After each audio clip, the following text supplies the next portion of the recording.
G'day. Have you watched Season 3 of Drive to Survive yet? If you haven't, I urge you to. It's fantastic, ideally timed, just prior to the start of the 2021 season. And if you haven't watched it, you'll probably cry in Episode 6, and you'll definitely cry in Episode 9. More about the behind the scenes of Drive to Survive in just a moment.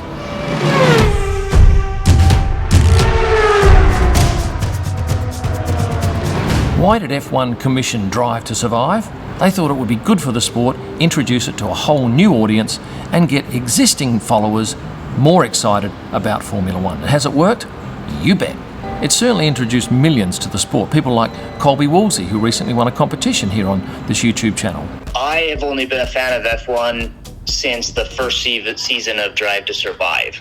Didn't know anything about the sport, saw it on Netflix, and immediately fell in love with it. Now I'm obsessed. I think the secret, and you'll agree with me, I'm sure here, is that it shows you a side of the sport that we don't normally get to see.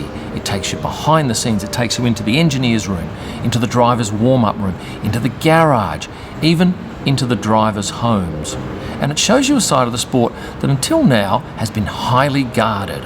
I show you a bit of the behind the scenes with my photos on Instagram and on my YouTube videos, but I get nothing like the access that Drive to Survive does.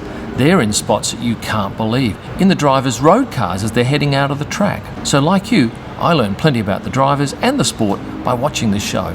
So who's the person behind getting this show up and running? It's Shawn Bratches. Now, Shawn worked at F1 as the commercial director from 2017 to 2019, and in those 3 years, he rates Drive to Survive as his single biggest achievement. Let's talk about the production. The production company, which is Box to Box Productions out of London, has sometimes 3 crews at the track. Last year, they had to embed a crew or 2 with teams because of COVID. They couldn't just have crews going into different garages willy-nilly. So Alfa Romeo might get told, you've got a crew this weekend. So a cameraman and a sound guy will roll up, they'll wear the team shirts, they'll eat with the team, and for all intents and purposes, they are involved with only that team for the whole 4 days. Then there might be another crew with another team, and another crew that spends their time floating in the paddock. Still on the production side, have you noticed the very smooth shots that they have of drivers walking down the paddock, say? Those are taken with a Steadicam. But on the other hand, they'll use cameras like GoPros, which are inexpensive cameras, and they pop them into small spots. It might be on the engineer's desk, could be in a car with Lewis and Angela driving, or Roman Grosjean and Kim Keedle.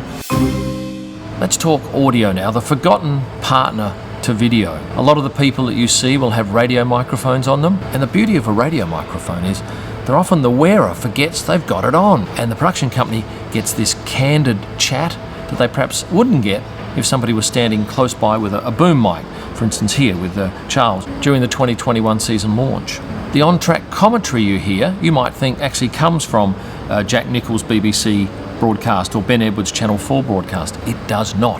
That is all voiced over extra in the studio afterwards. You might have also heard David Croft and Martin Brundle on there. Their stuff is actually taken from the broadcast. That's not voiced afterwards. The interviews done against the black backdrop, they're done in a hotel room normally away from the track, and often on a Thursday, which is media day. Now, a lot of you have said, why didn't they focus on George Russell's Bahrain GP? That would have been a great story. Obviously, a lot of stuff that they shoot gets left on the cutting room floor. I remember taking some photos of Lando Norris back in 2019 at Silverstone. He was being filmed with his family having lunch inside the McLaren suite. Never made it to air. But consider this, those crews that are going into engineering meetings, into drivers' meetings, interviewing key personnel in the hotel room, they're getting a lot of confidential information that they have to play close to their chests. And it wouldn't surprise me at all if they knew in advance that the Haas drivers were being dropped, or that Seb was getting the flick, or Perez was going. But what I understand is they don't let on anything to anybody else, because that would ruin their access for the future.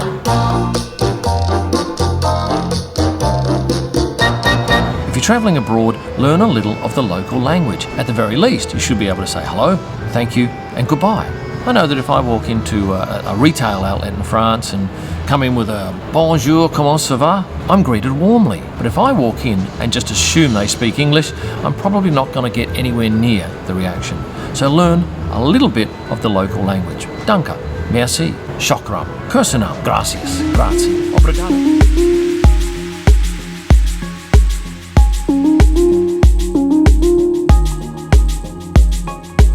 So what are the stats like? What sort of reach does this program have? Well, if you take last year's series 2, in the UK, in the first 28 days, that reached 1 million households, which was about 9% of the UK subscribers. In America, though, they have something like 6 times the number of subscribers, but not the same penetration. But that's where they see a lot of growth coming from, and certainly the American market is growing. And I'm surprised at the number of Americans that follow my YouTube and Instagram page. They're significant audiences. But last year, Netflix only had 14% of their audience aged under 25. Now, on my pages, I've got something like 37% of my audience under 25, and that's a very valuable audience group that F1 needs to capture, because that's where the growth is going to come from in future years. I love Drive to Survive. I think it's a really stellar production, and look, I'm often surprised too when I pop up in it, and thank you to those people who alerted me that they saw me. I knew the thing had been released because suddenly I'm getting 30 and 40 messages very quickly saying, oh, we've seen you at 26 minutes and 32 minutes of episode 1. Just quickly, this particular shot here, this was when I was shooting Christian Horner's press conference outside the Red Bull Hospitality Suite in Melbourne.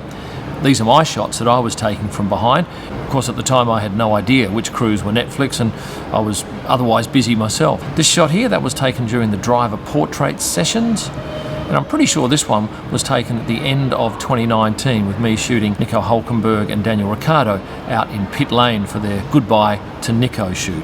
I must say I'm keen to grow this audience on YouTube, so if you'd like the video, that would help. Subscribe if you haven't done so, and if you want to be notified when new videos are released, hit the notifications button. And remember, you can join as a member in many countries and get added extras. My digital pictures are available at prostarpics.com. My F1 books, you can order those at kimillman.com, and they now feature new images from season 2021. And for my best pics live from the track and all through the week, head to Instagram at kimillman. Thanks for watching, and stay passionate.